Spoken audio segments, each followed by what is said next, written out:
खुलुमबाय नोंथांमोनखौ TV official YouTube चेनेलनि जानानै अननाय आरो सिबिनायखौ नैबे फुंबिलि समावहाय जासिहरनाय जाबाय। दायो इन्डियान आइडलावहाय पावनदेब आरो आरुनिता बिथां सानैया मेथाइ खननायावहाय चेम्पियन जानो हादों।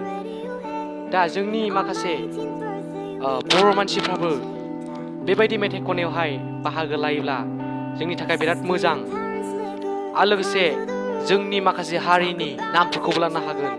दा बेखायनो जायनाखि फंबाय आरो बिदा बिनानाव नोंथांमोना मेथाइ खननायावहाय गोसो दङब्ला नोंथांमोना ट्राइ खालामनो हागोन, जाहाथे लासैनो मोनसे नङा मोनसे स्टेपाव दावगालांनो हानाय बायदि।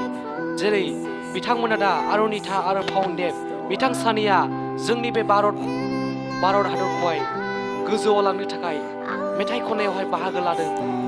बिथांमोननि गाराङा बिराद मोजां।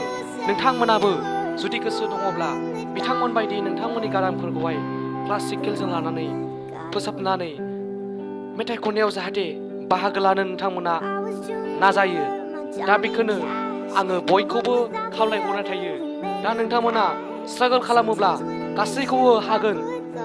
बिथांमोननि बायदि फल' खालामनानै नोंथांमोनाबो मेथाइ खननो थाखाय गोख्रैयैनो थारैनो थियारि जाबानो जाबाय। बेखौनो बयखौबो मिजिंथिबाय। आसामनि अनगायै गुबुन गुबुन जायगायावहाय जेरै बेंगल आरो अरुणाचल आरो लोगोसे मेघालय सिमना बे जायगायावहाय जोंनि बे बर' ट्राइबेलफ्रा हाबनानै दङ। बिसोरो खस्थ' मस्थ' जिउ खुंनानै दङ।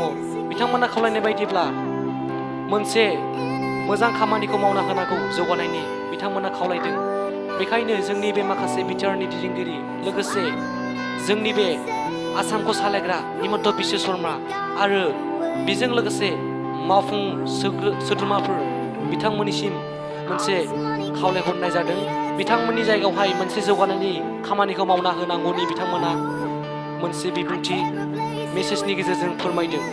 बिथांमोननि जायगायाव गुबुन गुबुन हारिनि मानसिफोर दङ, जेरै नेपालि, आदिबासि आरो बेलेग धरननि मानसिफोरबो दङ। दा बिथांमोना गावसोरनि माखासे जौगानायखौ नुयैनि थाखाय बिथांमोननि ड्रेसखौ गाननांगौनि गोनांथि जादों।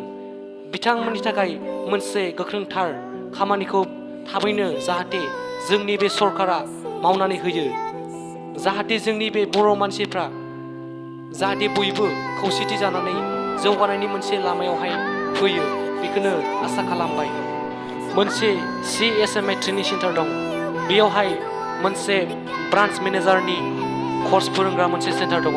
नोंथांमोना जुदि BA PU pass MA pass फरायनानै थानाय गामियावहाय ओरैनो दंनाय मानसिफोर दङब्ला नोंथांमोना बे सेन्टारावहाय फैनानै मोनसे ब्रान्च मेनेजारनि ट्रेनिंखौ लाफैनो हागोन। बेयाव ट्रेनिं टाइमा जागोन 7.5 मास प्रेक्टिकेल गिदिंनांगोन। मोनसे प्रडाक्टफोर माखासे कस्मेटिक आइटेमजों लोगोसे माखासे मेडिसिनफोर लानानै गामि गामि प्रेक्टिकेल बेरायनांगोन। नैबेफोरनि मोनसे सेन्टार दङ। नोंथांमोना जुदि गोसो दङब्ला नैबे सेन्टारावहाय ट्रेनिं खालामनो थाखाय जइन खालामफैनो हागोन। दा बिनि माखासे दैदेनगिरि MD सार बियो खावलायहरदों। दा नोंथांमोना बे सेन्टाराव फैनानै ट्रेनिंखौ फैनो हागोन। जायफ्रानोखि गोसो दङ गामियाव ओरैनो थास्लायस्लाय जेन'बा जेबो खामानि दामानि मावालासिनो बेखार मानसिफोरनि थाखाय मोनसे गोनांथार खौरां। बेखौनो बुंनानै दिनैनि बे फुंबिलि रादाबखौ आङो बेयावनो फोजोबनाय जाबाय। बयनिसिमबो गोजोननायखौ जासिहरनाय जाबाय।